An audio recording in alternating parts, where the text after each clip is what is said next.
वर्ष के 12 महीनों में ये पूर्णिमा ऐसी है जो तन मन और धन तीनों के लिए सर्वश्रेष्ठ होती है। इस पूर्णिमा को चंद्रमा की किरणों से अमृत की वर्षा होती है, तो धन की देवी महालक्ष्मी रात को ये देखने के लिए निकलती है कि कौन जाग रहा है और वह अपने कर्मनिष्ठ भक्तों को धन धान्य से भरपूर करती है। तो ये है शरद पूर्णिमा की विशेषताएं। शरद पूर्णिमा का एक नाम कोजागरी पूर्णिमा भी है, यानी लक्ष्मी जी पूछती हैं कौन जाग रहा है। अश्विनी महीने की पूर्णिमा को चंद्रमा अश्विनी नक्षत्र में होता है, इसलिए इस महीने का नाम अश्विनी पड़ गया।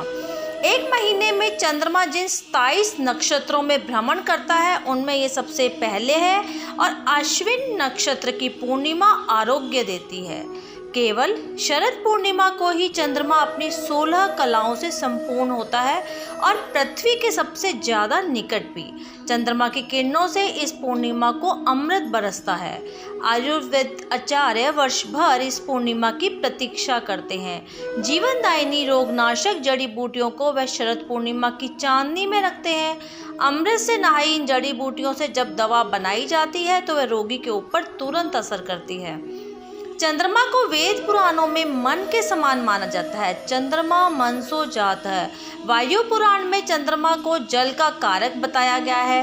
प्राचीन ग्रंथों में चंद्रमा को औषधीय यानी औषधियों का स्वामी कहा गया है। ब्रह्म पुराण के अनुसार सौम्य चंद्रमा से जो सुधा में तेज पृथ्वी पर गिरता है उसी से औषधियों की उत्पत्ति हुई, और जब औषधि 16 कला संपूर्ण हो तो अनुमान लगाइए उस दिन औषधियों को कितना बल मिलेगा। शरद पूर्णिमा की शीतल चांदनी में रखी खीर खाने से शरीर के सभी रोग दूर होते हैं। ज्येष्ठ, आषाढ़, सावन और भाद्र पक्ष मास में शरीर में पित्त का जो संचय हो जाता है, शरद पूर्णिमा की शीतल धवल चांदनी में रखी खीर खाने से पित्त बाहर निकलता है। लेकिन इस खीर को एक विशेष विधि से बनाया जाता है। पूरी रात चांद की चांदनी में रखने के बाद सुबह खाली पेट ये खीर खाने से सभी रोग दूर होते हैं, शरीर निरोगी होता है। शरद पूर्णिमा को रास पूर्णिमा भी कहते हैं। स्वयं 16 कला संपूर्ण भगवान श्री कृष्ण से जुड़ी है ये पूर्णिमा। इस रात को अपनी राधा रानी और अन्य सखियों के साथ श्री कृष्ण महारास रचाते हैं।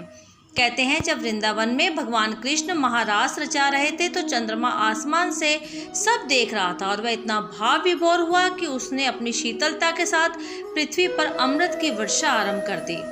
गुजरात में शरद पूर्णिमा को लोग रास रचाते हैं और गरबा खेलते हैं। मणिपुर में भी श्री कृष्ण भक्त रास रचाते हैं। पश्चिम बंगाल और उड़ीसा में शरद पूर्णिमा की रात को महालक्ष्मी की विधि विधान के साथ पूजा की जाती है। मान्यता है इस पूर्णिमा को जो महालक्ष्मी का पूजन करते हैं और रात भर जागते हैं उनकी सभी मनोकामनाएं पूरी होती हैं। ओडिशा में शरद पूर्णिमा को कुमार पूर्णिमा के नाम से जाना जाता है। आदिदेव महादेव और देवी पार्वती के पुत्र कार्तिकेय का जन्म इसी पूर्णिमा को हुआ। गौरवर्ण आकर्षक सुंदर कार्तिकेय की पूजा कुंवारी लड़कियां उनके जैसा पति पाने के लिए करती हैं। शरद पूर्णिमा ऐसे महीने में आती है जब वर्षा ऋतु अंतिम समय पर होती है।